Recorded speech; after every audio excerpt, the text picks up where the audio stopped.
Sir ఫైనల్‌గా మీరు political media హ్మ్, సాక్షిగా గౌతమి చౌదరికి మీరేం చెప్పాలనుకుంటున్నారు?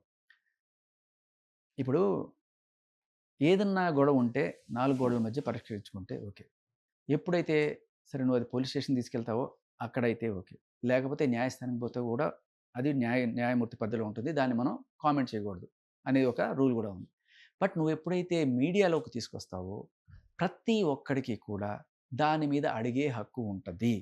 పబ్లిక్ ప్లాట్‌ఫార్మ్‌లో ఉంది నువ్వు కాబట్టి తీసుకొచ్చి పెట్టావు. తీసుకొచ్చారు కాబట్టి. హ్మ్. నాకెందుకయ్యా నీ గోల? నువ్వు చూపిస్తున్నావు. అదిగో హ్మ్. రోజు వచ్చి ఒక ఛానెల్‌లో నాకిదైంది, నాకదైంది, ఇది చూడండి, అది చూడండి అన్నప్పుడు యాస్ ఎ పబ్లిక్ హ్మ్. నువ్వు నాకు చూపించావు.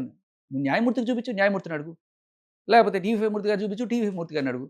బట్ నువ్వు ఎప్పుడైతే మొత్తం మీడియా ఛానెల్ అన్నిట్లో చూపించావో నాకు చూపించినట్టే. అంతేగా. మరి నాకు చూపించినప్పుడు నేను స్పందిస్తారు. పంచుకురా, అవును. నేను నీకు చూపిస్తా. హ్మ్. నువ్వు నాకు భజన మాత్రమే చేయాలంటే ఎట్టా కాదు? అవును. అవును. నీకు భజన చేసే బ్యాచ్ వేరే ఉందేమో. హ్మ్. నేను భజన చేసే జర్నలిస్ట్‌ని కాదు.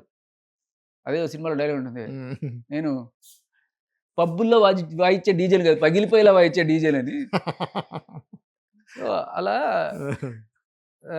అడుగుతారమ్మా. హ్మ్. మీకు సింపుల్‌గా మీకు అర్థమయ్యే భాషలో ఈవిడికి కాదు. ఇలా కాపురాన్ని నడి రోడ్డున పెట్టుకొని మొగుడి పరువు, అత్తమామల పరువు, అందరి పరువు తీసి ఏదో సాధిద్దాం అనుకునే ప్రతి ఒక్కళ్ళకి కూడా తెలుసుకోవాల్సిన విషయం ఏంటంటే, ఏదన్నా ఉన్నా మీరు ఇళ్లలో కాకపోతే, స్టేషన్‌లో కాకపోతే కోర్ట్‌లో పరిష్కరించుకోండి. మీడియా ముందుకొస్తే ఏదైనా సరే, ఈ ఇష్యూనే కాదు ఏదొచ్చినా అది రోడ్డు మీద అంటించిన వాల్ పోస్టర్‌తో సమానం.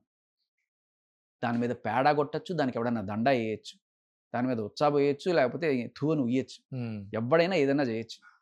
వాల్ పోస్టర్ అంటే వాల్ పోస్టర్. హ్మ్. ఓకే. అది. So, okay. కాబట్టి ఇది నేను జెప్తున్న మాట గాదు. యాక్చువల్‌గా నాకు ఒక ఆహ్, ఏసీపీ గారితో ఒకసారి ఇంటర్వ్యూ తీసుకున్నా. హ్మ్. సైబర్ క్రైమ్ హ్మ్. ఏసీపీ తోటి. హ్మ్. ఆయన ఇంటర్వ్యూ చెప్తే మాకు రోజు ఇదే గోల సార్. వాడు తిట్టాడు, వాడు ఇలా కామెంట్ జేశాడు, వీడు ఇలా కామెంట్ జేశాడు, నా మీద ఒక వీడియో తీసి ఇట్లా పోస్ట్ చేశాడు, ఇవన్నీ వస్తున్నాయి. హ్మ్. మేము వచ్చిన అమ్మాయిలందరికీ చెప్తున్నాం, ఎందుకమ్మా? ఎందుకు రోడ్డున పెట్టుకుంటారు మీరు ఫస్టు? హ్మ్. హ్మ్.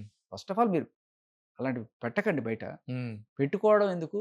ఇవి చేయడం ఎందుకు అని చెప్తాం మేము. హ్మ్. ఒకటే చెప్తున్నాను సార్. ఆయన చెప్పిన మాట ఇది. నా హ్మ్. నోటి మాట కాదు. ఆయన ఆ హ్మ్. రోజు అన్న మాట నాకు ఇప్పటికి అలా రిజిస్టర్ అయిపోయింది. హ్మ్. ఏదైనా సరే మీరు రోడ్డు మీద అంటించిన వాల్ పోస్టర్‌తో సమానం. హ్మ్.